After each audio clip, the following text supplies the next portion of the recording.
Hello, I'm Dr. Jeffrey DeSarbo, and welcome to the March 2010 edition of the Eating Disorder News Network. Last month, the work groups who have diligently been working to make changes to the Diagnostic and Statistical Manual's 5th edition, due out in 2013, released a copy of the proposed revisions for diagnostic criteria with mental health disorders, including eating disorders. Examples of proposed changes include modifications for criteria to eliminate the amenorrhea requirement with anorexia nervosa, decreasing the frequency of binging and purging episodes in bulimia to an average of only once per week for 3 months, and the elimination of subtyping for bulimia nervosa. New examples and definitions proposed for eating disorder NOS include purging disorder and night eating syndrome, and the inclusion of binge eating disorder as a standalone diagnosis is likely to happen. The work groups are considering a reclassification of body dysmorphic disorder from somatoform disorders to anxiety and OCD spectrum disorders, and adding new specifiers such as level of insight with awareness.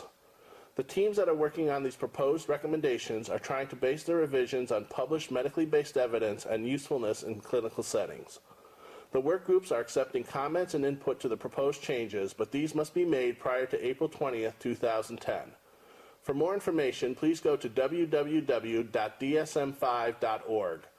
You may also view our special report on these changes here in the Special Features section of the EDNN homepage, and later in the Archive section.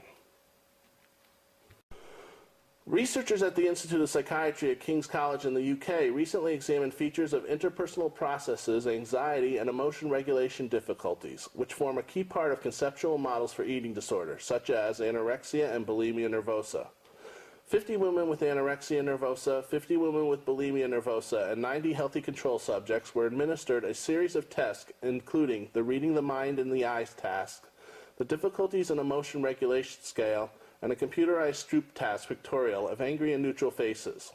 Among the findings were that those with an eating disorder showed attentional biases to faces in general, but specifically to angry faces over neutral faces compared to healthy controls. The eating disorder group also reported significantly higher emotion regulation difficulties than did the healthy control subjects. Furthermore, depression and attentional biases to faces significantly predicted emotion regulation difficulties in the regression model. The researchers conclude that this data provides support for the conceptualizations of eating disorders that emphasize the role of emotional functioning in the development and maintenance of eating disorders, although future research is needed to explore whether these findings are state or trait features of eating disorders. From the journal Addiction comes a study that looks at whether depression and a family history of alcoholism are associated with heightened sweet preferences in children before they have experienced alcohol or tobacco and at a time during their lifespan when sweets are particularly salient. 300 children between the ages of 5 and 12 years old formed 4 groups based on a positive or negative family history of alcohol dependence and the presence or absence of depressive symptoms as determined by the Pictorial Depression Scale. Each child was tested individually to measure sucrose preferences, sweet food liking, and for a subset of children, the analgesic properties of sucrose versus water during a cold pressor test. Results showed that while most children innately like sweets and report feeling better after eating them, the co-occurrence of having a family history of alcoholism and reports of depressive symptoms was associated significantly with a preference for a more concentrated sucrose solution, while depressive symptoms alone were associated with a greater liking for sweeter tasting foods and candies and an increase in pain sensitivity. Depression also appeared to suppress the analgesic properties of the sucrose. The authors point out that further research is needed to determine whether the heightened sweet preference and the use of sweets to alleviate depression are markers for developing alcohol-related problems or if the responses are protective in nature. Another study evaluating the sensory evaluation of food comes from the Johns Hopkins University School of Medicine. In this study, researchers looked at the role of endogenous opioid mechanisms in food evaluations. Since bulimic patients have been known to limit their food choices to low-fat, safe foods, and then intermittently lose control and binge on high-fat risk foods, this study was to determine whether the oral sensory effects of a fat versus a non-fat milk product resulted in different subjective and hormonal responses in 10 bulimic women compared with 11 healthy control women. Following an overnight fast, 3 morning trials consisted of a fat product plus naltrexone and opioid antagonist trial, a fat product plus placebo trial, and a non-fat product plus placebo trial. Trials were administered in a random, double-blind fashion separated by at least 3 days. Results overall showed that there were no differences between the fat and non-fat trials.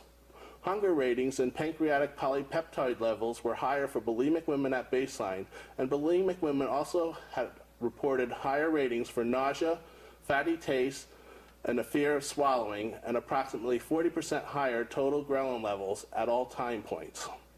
The administration of naltrexone, however, resulted in an increase in blood glucose and decrease in ghrelin levels in both groups of study subjects.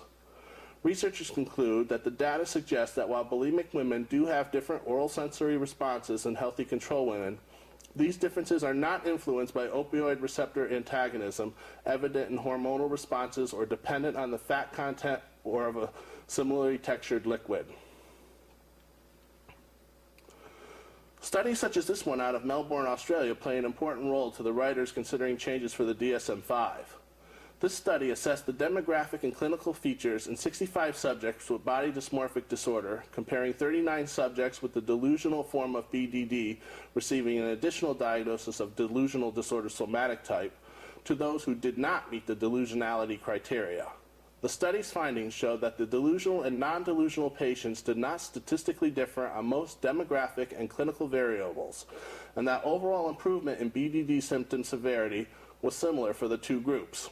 However, delusional patients did have more severe BDD symptoms at both baseline and follow-up assessments than those of non-delusional patients, and poorer insight was significantly associated with more severe BDD symptoms at both baseline and follow-up.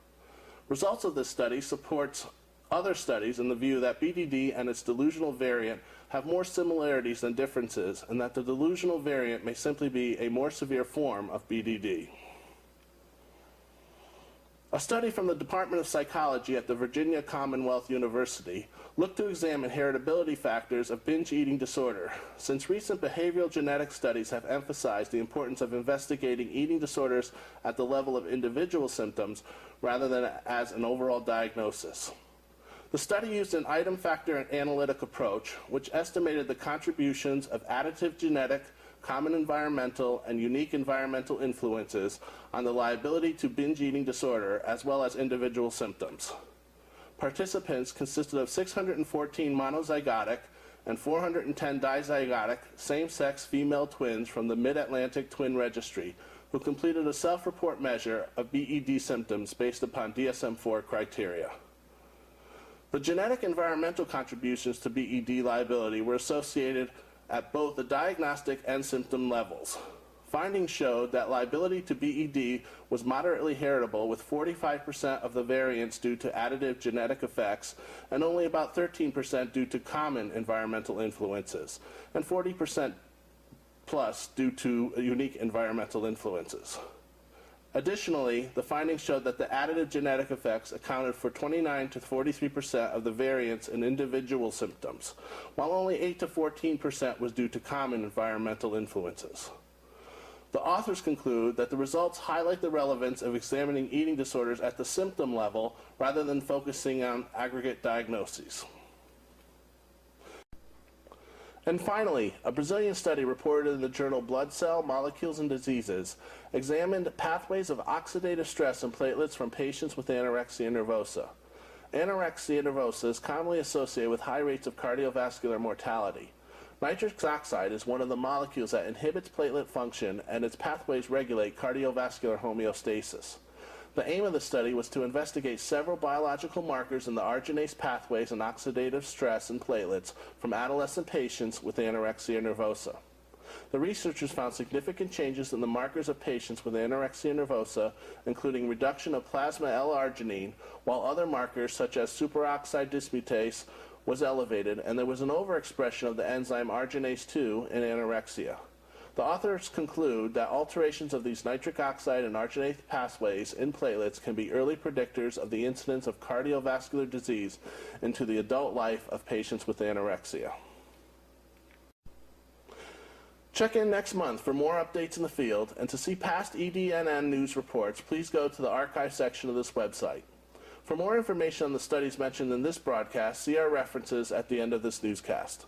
I'm Dr. Jeffrey DeSarbo for the Eating Disorder News Network, wishing you a healthy day.